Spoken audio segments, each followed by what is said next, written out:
Download RVX YouTube extended now.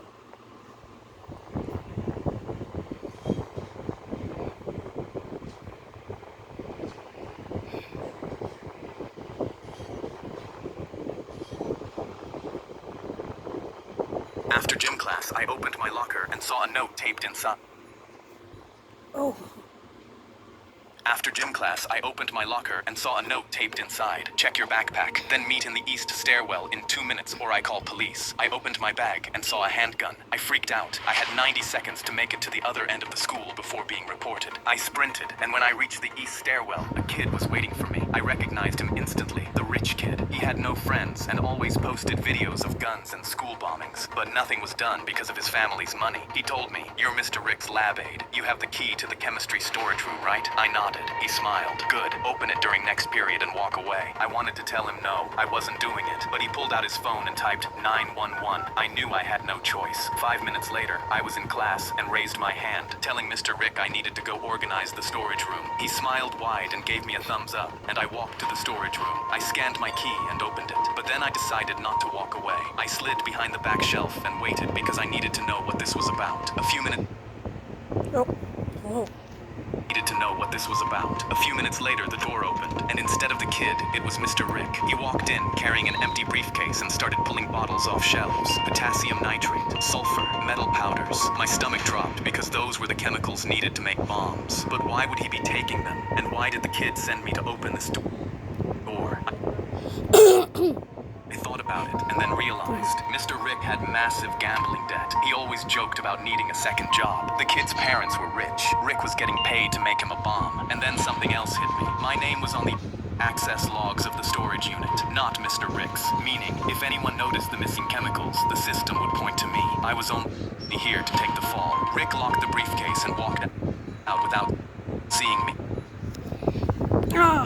But I slipped out and followed. At the end of the corridor, I saw him meet the kid and show him the briefcase. The kid laughed, and Rick held up 5 fingers. They walked into the nearest empty chemistry lab, and I crept up to the door. I looked in and saw them combining the chemicals from the briefcase. I was now certain they were making a bomb. I sprinted to the principal's office, bursting in and telling him what was happening. I didn't care if they found the gun anymore. This was more important. He hit the emergency button, and 2 security guards responded immediately. All of us ran to the lab, and right as we got there, Rick and the kid were coming out with the briefcase. They saw us, and their faces went pale. They tried to walk away, but the guards grabbed them and forced them back into the lab. The principal pointed at the briefcase. "Open it!" Rick shook his head. The guard pulled out a gun and aimed it at Rick. Rick went even whiter and put in the code. Everyone tensed, expecting a timer. Instead, we saw 5 handmade fireworks shells packed in foam. "His father asked me to make fireworks for his birthday," Rick said. "It's not a bomb." Everyone exhaled, but then the kid spoke. "What? No, I told you I was gonna set them off in class." The guards tackled him.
After gym class,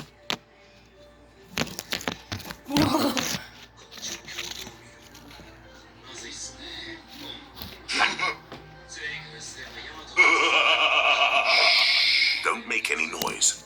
Okay.